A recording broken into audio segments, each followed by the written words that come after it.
they're definitely not weak either. As you can say, took out a Goliath. There goes the command center. UpMagic's in a commanding lead now. More SCVs should be lost here unless you... Okay, get those out of there. What are they doing? I just think that was a really brilliant move by ArnC. I think he really anticipated the weakness in UpMagic's plan. Exploited it perfectly. I mean, he just found that hole where UpMagic didn't have detection and totally exploited it.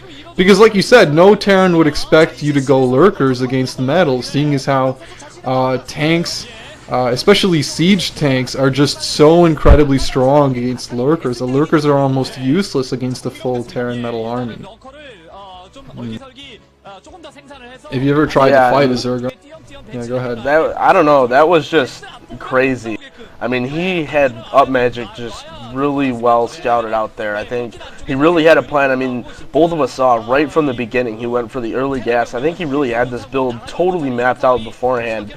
And, you know, this is part of the problem. Although UpMagic's TVZ is pretty good and he plays really unique, you know, his standard game just isn't that good. So, you know, I think YellOw went for this kind of risky opening to counter this mech. And even if UpMagic would have went standard, you know, UpMagic would have had a small advantage. It looks like YellOw's going to go finish the game here. Sniping those that tank with those Mutalisks, you know, this is going to be GG. He just can't deal with these Hydralisks. And GG from UpMagic. That was just a cool game. That was, you know... I think a lot of Zergs wanted to see that. You know, this Terran metal build has just been dominating, especially really good creative players like UpMagic, and YellOw just tore him apart.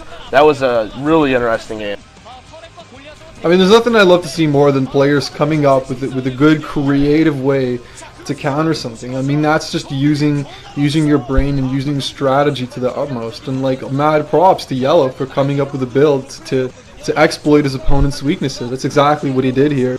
UpMagic definitely wasn't ready for it, and it was just an overall good build. I think it's a solid way to play against mech, because with that kind of 2-hatch opening, you don't have to build a Hydra Den. You know, if he sees that the Terran is meching, he can do the Hydra Den and do his lurker strat. But even if UpMagic had just played a standard game, YellOw could have taken the choice to just play a standard 2-hatch Mutalisk Zergling level of game. So he was really it's a really good build. He covered all his bases, and I'm pretty impressed by his play.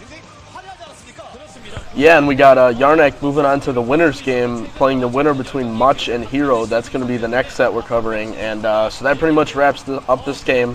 Thanks to everyone who's been checking out our website, been subscribing. We're getting a lot of hits. Any suggestions, any comments, anything, totally welcome. I guess we're moving on to game 2. Any last thoughts? Well, I just want to say, yeah, any feedbacks, any suggestion you have, we want to hear it all, right? If you think we're doing something good, if we think we're doing something bad, we could do something better, let us know. I mean, we're in it for the long run. We're going to be doing this whole MSL, so let us know what you think. We'll move on to the next game. Peace. All right, peace out, guys.